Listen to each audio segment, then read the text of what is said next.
Olá, boa noite a todos. Estamos aqui essa noite com o nosso amigo Paulo Henrique Wederhoff, um colega de muitos anos. Nós nos conhecemos em 79, uma empresa onde ambos trabalhamos aqui em Curitiba, e depois você da empresa, e nós ficamos sem nos encontrar talvez mais de 20 anos. Nos Trinta e reencontramos três anos. 33 anos, olha só. 33. E agora nos reencontramos após algum tempo, esse tempo que não é tão curto. Aliás, essa idade é interessante, 33 anos, hein? Pois é, Faz curiosa. lembrar.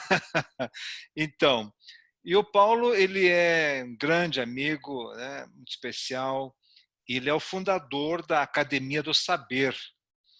E eu queria que o Paulo comentasse um pouquinho sobre qual é a proposta da academia e como é que a gente pode levar o saber para mais pessoas, porque eu tenho a impressão que um dos problemas nossos, da nossa atual geração, talvez, seja a falta do saber.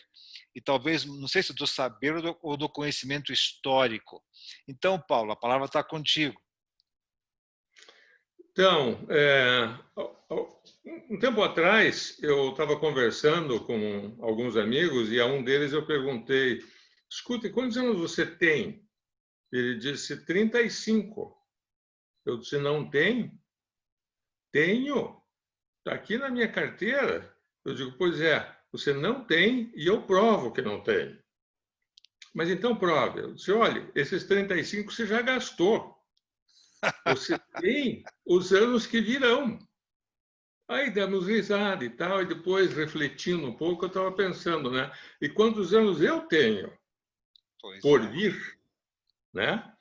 Como eu vou fazer 70 daqui a uns meses, eu provavelmente tenho muito poucos.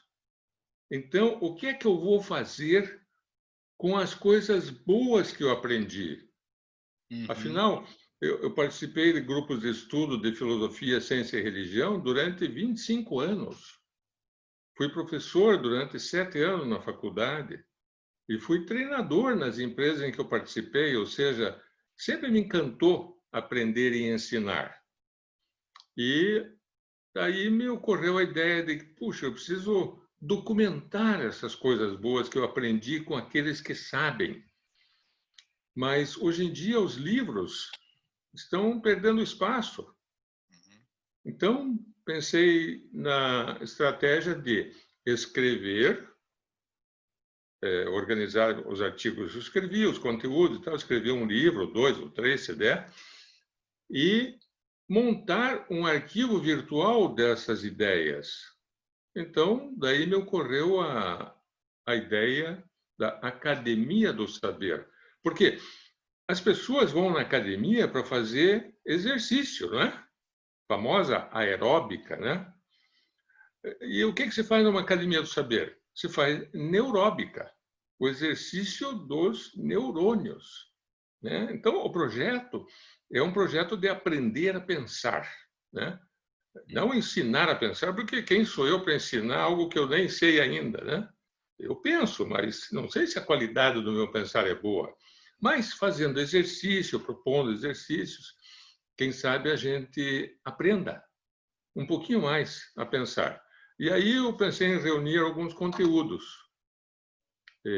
conteúdos em torno de alguns eixos importantes. Que eixos são esses?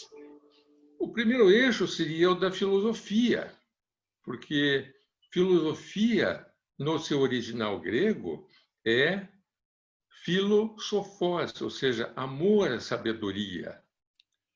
E às vezes que eu perguntava para as pessoas, mas o que é sabedoria?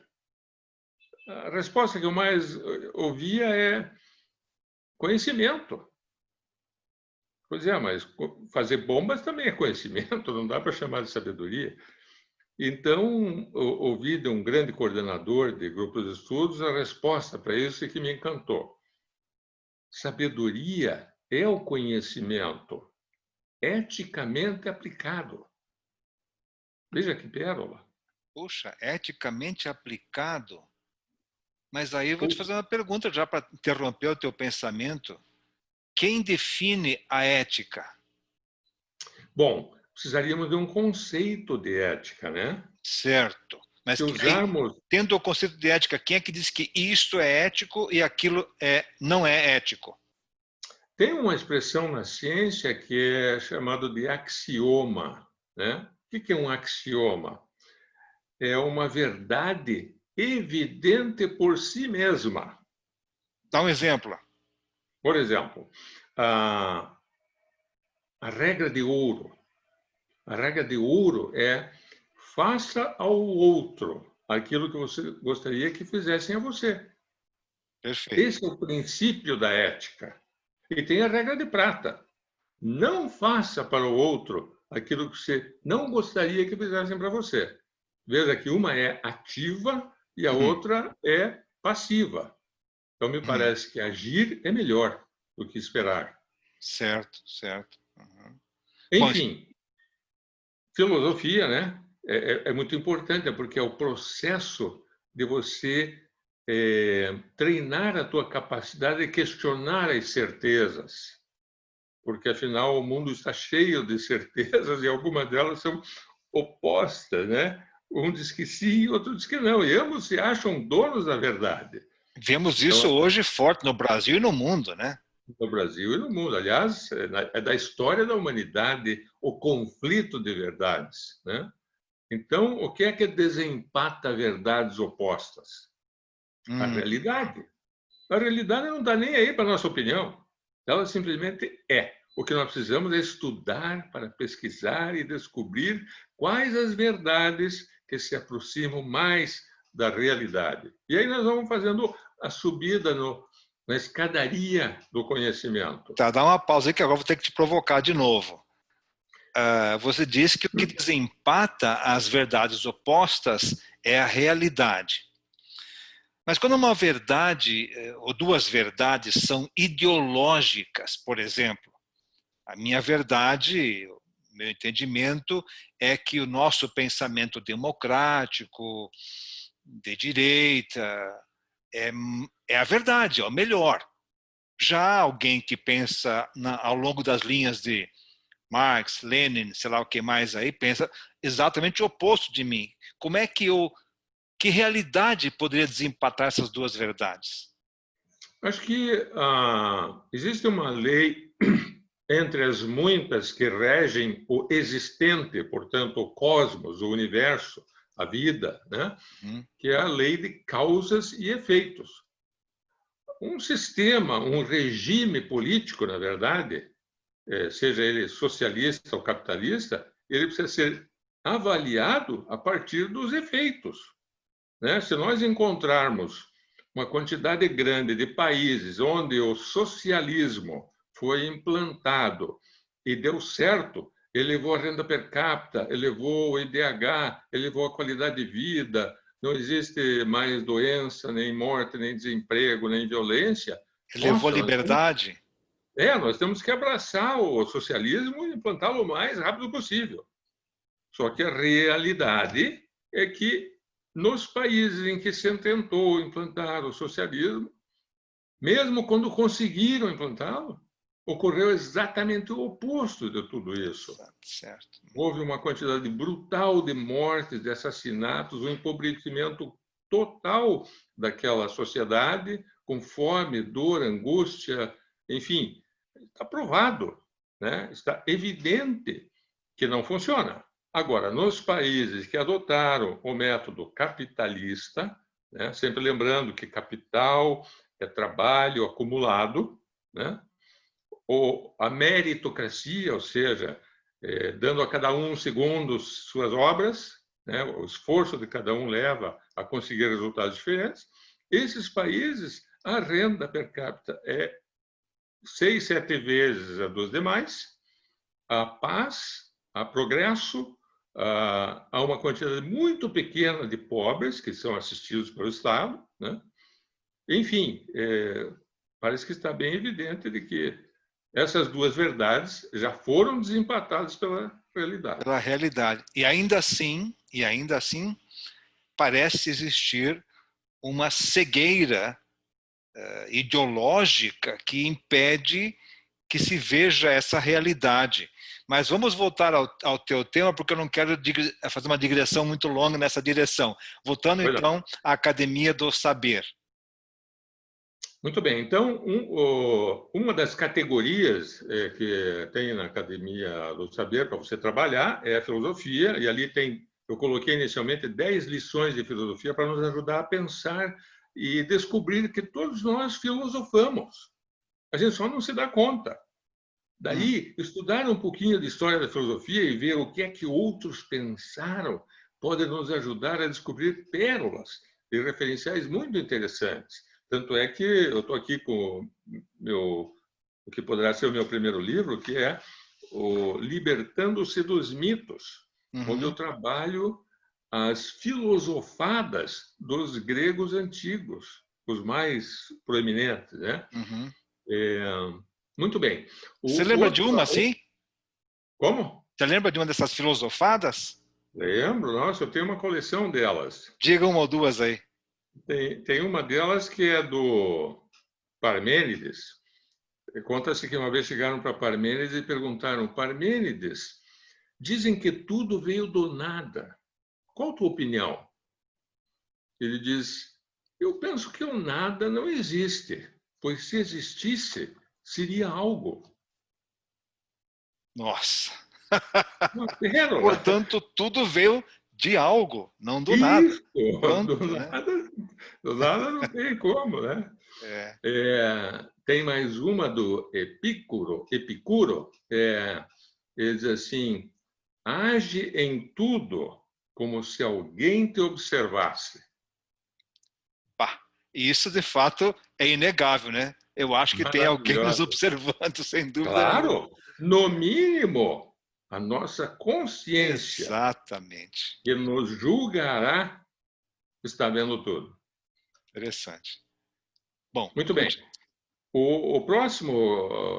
A próxima categoria é ciência, porque, veja, para você fazer verificação da verdade, e esse é um conceito que me encanta em ciência, né? Ciência é verificação da verdade. Você precisa de metodologia. Então, compreender um pouquinho como funciona a metodologia científica é fundamental como uma das avenidas do conhecimento. Se a filosofia é uma avenida do conhecimento que se lança para o infinito, assim também é a ciência. Então, trabalhar na filosofia, trabalhar na ciência, aí precisamos da terceira grande avenida. Espera um pouco, não vá para lá ainda. Deixa eu fazer uma questão. Você falou que ciência repita a frase. Ciência é o conhecimento verificável. Verificável. Puxa, estamos vivendo no Brasil e no mundo essa pandemia da Covid-19 e vemos uma luta, aparentemente, um conflito entre ciência, ou a ideia de que a ciência ainda não definiu isso, não definiu aquilo, e, portanto, não podemos aplicar tal ou tal tratamento. Ouvimos de situações das quais cientistas, em tese, teriam proposto ideias e tal, mas ideias essas que talvez fizessem parte de um intento, talvez até nem muito confessável. No Brasil, por exemplo, temos a situação aí do uso ou não, né, do protocolo lá de Porto Feliz, que ficou agora com um nome muito feliz, né, usando a hidroxicloroquina, azitromicina, zinco, etc., e a ivermectina para você prevenir, ou pelo menos para ajudar a prevenir. Então, quando se fala em ciência, que é essa verificação, né, você confirmar os fatos, a ciência, na sua opinião, não está com a sua imagem tanto quanto arranhada? Veja, vamos dizer que você ensina falar, ler, escrever para jovens, né? E alguns vão falar, ler e escrever coisas belíssimas, quem sabe viram escritores, poetas ou escrevem leis maravilhosas, né? E outros escrevem um monte de coisas ruins, assim, deploráveis, lamentáveis, né? Hum, hum. Quem nós vamos culpar? A linguagem? A língua portuguesa? Ou o mau uso dela? Hum. Então, não dá para culpar a ciência. A Então, ciência é aquele repositório das coisas que ficaram provadas que funcionam até aquele momento. Se um estudo um pouco mais profundo, com pessoas ainda mais capacitadas, revelar que aquilo pode ser melhorado, a ciência avança, senão certo. ela fica estagnada. Então, você diria que o problema não está na ciência, mas nos cientistas? Bingo! Não está na filosofia, mas nos filósofos, não está na Filósofo? religião, mas nos religiosos. Pô, para estender para os três ramos, né? É que nem política, né? O pessoal diz, eu não gosto de política. Não, política, não há vida inteligente fora da política. Ah, o que E disse nem, isso? e nem dentro da politicagem. Ah, olha aí. Aliás, me lembro de uma frase que, veja, você como eu também fomos executivos de empresas multinacionais e nunca me importei com política. Não tinha tempo para isso, né? Tinha que trabalhar, ganhar dinheiro, sustentar a família, nunca me importei. E era, ao mesmo tempo, prisioneiro daquela ideia de que política é coisa suja. Passaram os seus anos e fui aprendendo que existem políticos sujos, que sujam a política. Mas me lembro de uma frase que alguém disse assim, então você não gosta de política? Não, eu não gosto de política, isso é coisa suja. Não, tudo bem. Quem gosta, logo, logo vai estar mandando em você.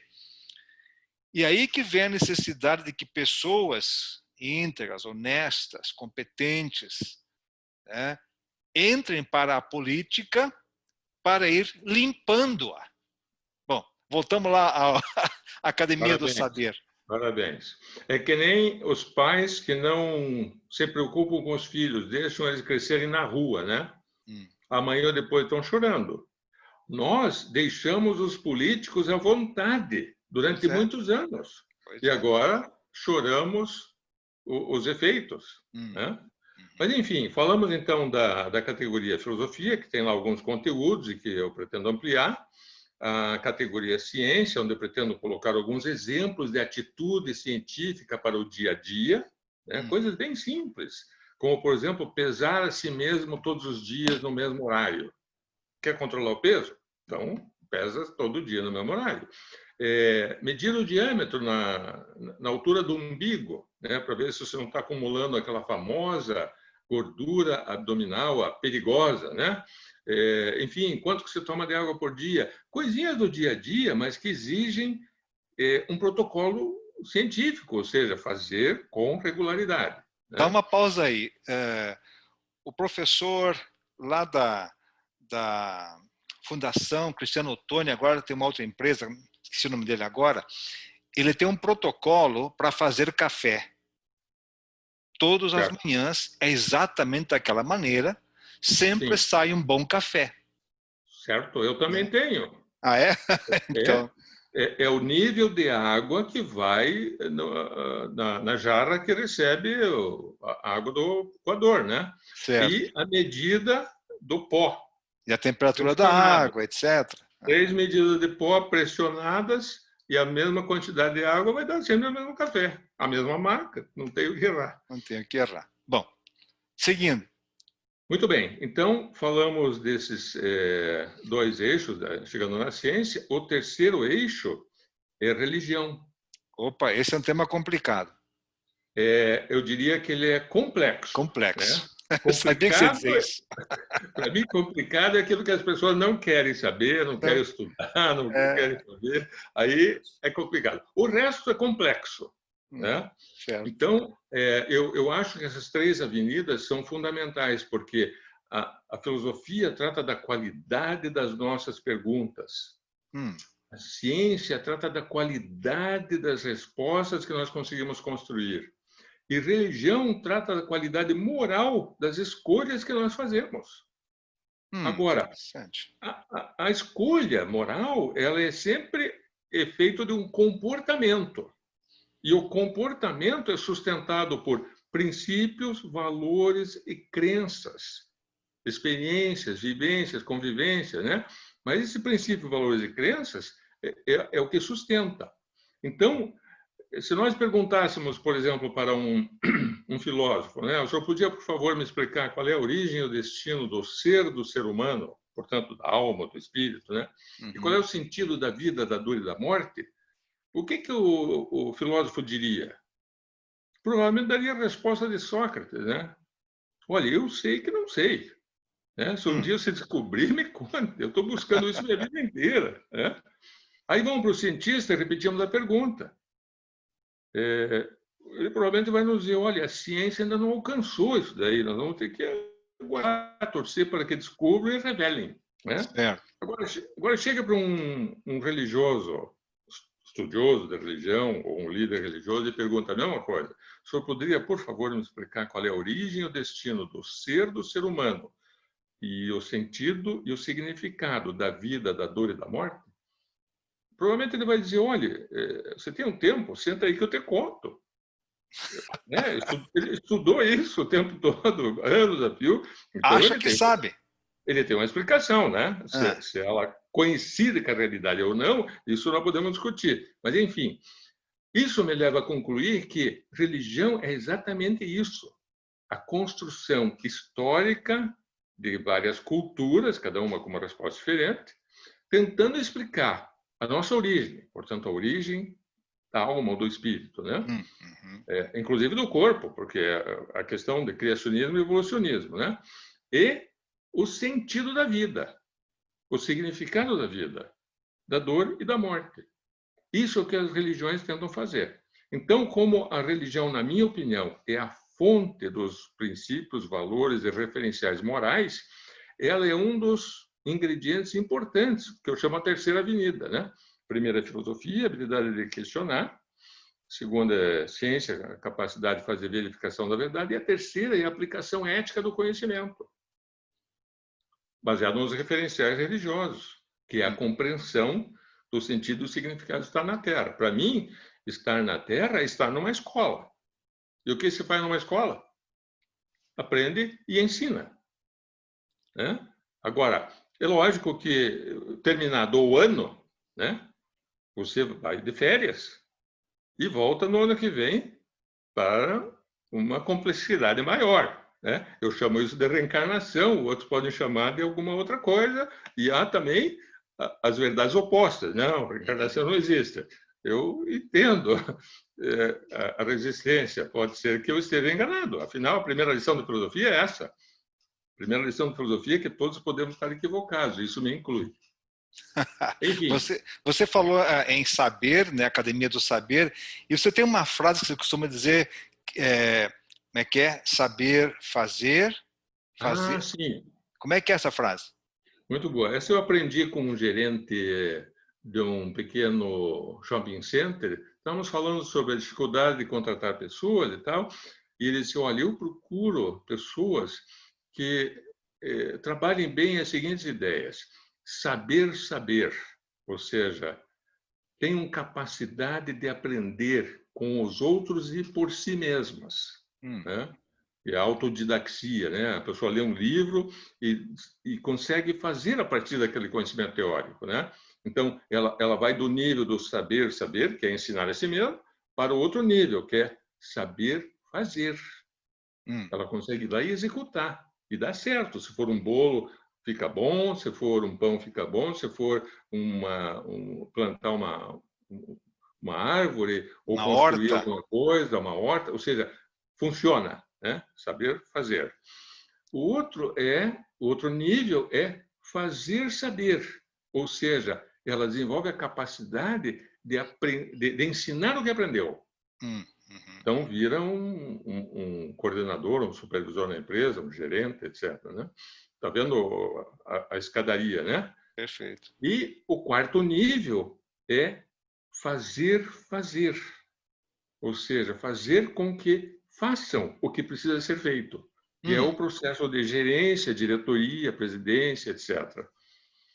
Então, está aí a combinação, só duas palavras, saber e fazer. Mas saber, saber, saber, fazer, fazer, saber e fazer, fazer. Me lembrei de uma frase, um conceito de liderança de um general americano que era assim: liderar é fazer com que os outros façam o que você quer, como você quer, quando você quer, do jeito que você quer, porque eles querem. Eles querem fazer.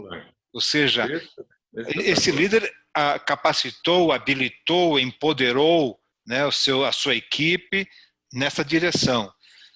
Então, fantástico. E aí, como é que estão os planos para... Já lançou a Academia do Saber? Como é que está? Onde é que vocês podem achar a Academia do Saber? Então, eu acabei encontrando uma única maneira de registrá-la para poder ter um domínio na internet. A única maneira que eu achei lá foi academiadosaber.inf, INF, né? Como se fosse informática, .br, porque os outros estavam ocupados. Então, esse foi o único que estava disponível. E lá eu coloquei também uma outra categoria, que é a categoria História. Porque quando eu falo nas 3 avenidas do conhecimento, filosofia, ciência e religião, elas se apoiam em cima de uma base, né? Sobre o solo, na terra, né? Mas no campo das ideias, elas se apoiam na história. Interessante. O que é a história? A história é o registro da presença ou da ausência da atitude filosófica, científica e religiosa. Ou seja, da vida do homem. Exatamente. Ou seja, onde houve uma boa atitude filosófica, científica e religiosa, as coisas fluíram bem, sem dor, sem angústia, né? Quando faltou isso, aí foi para a violência, né? Então, é a história da humanidade. Eu aprendi que a paz é um capítulo no livro da guerra. A paz é um capítulo no livro da guerra. Quando deveria ser o oposto. A guerra ser um capítulo do passado no livro da paz. Puxa. Interessante, o que isso né? diz para nós? O que isso nos diz sobre o ser humano? Que temos que reencarnar muito mais vezes para aprender a ser humano. Há controvérsias que nós temos que desenvolver sobre reencarnação e ressurreição, e será uma das nossas próximas lives aí na Academia do Saber. Seria muito bom. E veja, eu acredito na ressurreição, porque ela é a palavra que eles usavam para explicar a reencarnação. Tá bom, ok. Por enquanto está 1-0, tá? Vamos deixar assim. Tá bom. Bom, então, a outra categoria que está lá é política. Eu chamei de cidadania política, porque eu entendo assim: política é toda a ação ou omissão que afeta muitos. Por exemplo, você tem um título de eleitor. Se você decidir não votar, a falta do teu voto pode desequilibrar uma eleição. E você indo votar e votar errado também afeta a eleição, portanto, afeta a nação toda. Então, veja que mesmo um simples voto é um ato político. Certo. Seja ele por ação ou omissão, ele afeta muitos. Então, qualquer decisão que seja tomada no campo pessoal ou no campo de legisladores, um congresso, e vai afetar muitas pessoas, é uma atitude política, né? Então, a cidadania política é a cidadania ativa. Não é aquela que se conforma em pagar impostos e votar. Não. Ele paga os impostos, vota e cobra os resultados dos políticos que ele elegeu. Mas aí vamos fazer mais uma pausa, estamos quase no fim da nossa live de hoje. Como é que ele pode cobrar se não existem mecanismos eficazes para isso? Porque, veja, a cada 4 anos temos uma eleição, a pessoa entra, é eleita, o sistema é desenhado de tal forma que, uma vez eleito, ele fica praticamente isolado, protegido de toda a ação popular, digamos assim, e só voltará a estar sujeito a qualquer ação de nossa parte, eleitores, na próxima eleição. Como mudar isso durante o mandato? Muito bem, eu acho que tem uma frase antiga do Ulisses Guimarães, é que o povo, o político só teme povo na rua, né? E eu acho que isso é verdade. Só que, de um tempo para cá, os nossos políticos conseguiram fazer uma blindagem. Ele tem Sim. esse tal de voto de legenda. Então, quando você for analisar quantos políticos foram eleitos pelo voto direto das pessoas, são pouquíssimos. Em 500 e tantos, são 37. O resto entrou pela lista do partido, ou seja, eles construíram um sistema que não precisam mais de nós, né? Então, a impressão que eu tenho é que vai demorar muito para que as pessoas se unam em torno de instituições, famosos institutos, façam os institutos crescer e representem a capacidade coletiva de mudar eleições. Aí eles vão prestar atenção e vão mudar essa lei, vai vir o voto distrital, como em outros países, e daí a democracia irá voltar, porque hoje nós não temos, nós temos uma ilusão. Nós temos uma... pode falar. E eu queria dizer o seguinte, a melhor ideia que eu vi até hoje foi aquela que você propôs no Instituto Soberania do Eleitor, onde o teu projeto é o de resgatar o poder do voto de uma maneira que nós eleitores, passemos a ser respeitados pelos políticos. Muito bom. Então, hoje nós vivemos, na realidade, não uma democracia, mas uma oligarquia política. Seria isso? Veja, tem uma palavra que eu li no livro A Constituição contra o Brasil, acho que foi criada pelo Roberto Campos, e ele disse: nós não vivemos uma democracia, isso é uma democratice. Democratice, né? É como se fosse uma infecção, é uma democracia doente, né? Doente. Uhum. Então isso Bom, precisa mudar. você citou o Instituto Soberania, e o Instituto tem o seguinte objetivo, né? Bem rapidamente: resgatar a soberania do eleitor sobre o mandato, né? E começa com um exercício nosso dizendo aos candidatos, por exemplo, agora nessas eleições desse ano, como que nós, sociedade, nós, eleitores, queremos que se conduzam, sejam feitas as campanhas e como queremos que, uma vez eleito, seja exercido o mandato. E não obedecendo, não seguindo o que nós queremos que eles façam, porque, afinal, nós pagamos os salários, os benefícios, as benesses que eles se autoconcedem tão generosamente e temos, portanto, o direito de dizer como nós queremos que façam as coisas. Bom, em não acontecendo isso, uma das ferramentas que nós temos é uma espécie de um plebiscito social, um recall de mandato via um aplicativo, no qual diremos ao vereador, ao deputado, ao prefeito, ou quem quer que seja, que ele não está seguindo o que nós queremos que ele siga, nós, sociedade, nós, eleitores, e, portanto, deve sair. Esse é um projeto de longo prazo que, claro, passa pela educação do eleitor para exercer esse seu direito, né? Para que lá na frente, um dia, talvez com uma nova Constituição, tenhamos na Constituição mecanismos legais, eficazes de fazer um recall de mandato que não espere passar os 4 anos ou os 8 de um senador, né? De tal forma que nós possamos influir mais sobre o mandato e o político seja de fato servidor público e não se sirva do público como acontece hoje. Parabéns. Torço para que dê certo. Então, Paulo, muito obrigado pelo seu tempo. Já são 7h25 da noite, ou 19h25. As suas palavras finais, com base no que você comentou sobre filosofia, ciência e religião. Qual seria a frase que você diria para os nossos telespectadores futuros, os nossos que vão assistir esse vídeo no YouTube, etc., em nossas páginas? O que você diria para encerrar a nossa live de hoje?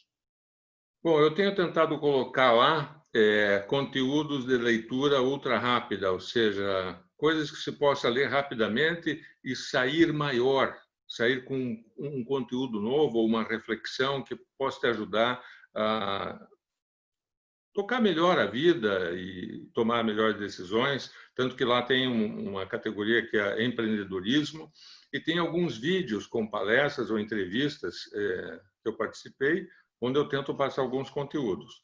E acho que eu pretendo pôr lá também uma coletânea de livros, de sugestão de leitura, né? Uhum. E sobre a tua pergunta, me ocorre uma afirmação da minha mãe quando me sugeria ler.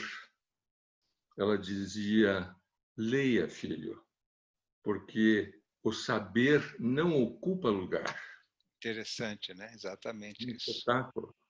Então, eu vou colocar depois na descrição do vídeo o site da Academia do Saber, e você poderá lá, então, ver e buscar o conteúdo que estamos colocando, que o Paulo está colocando à nossa disposição.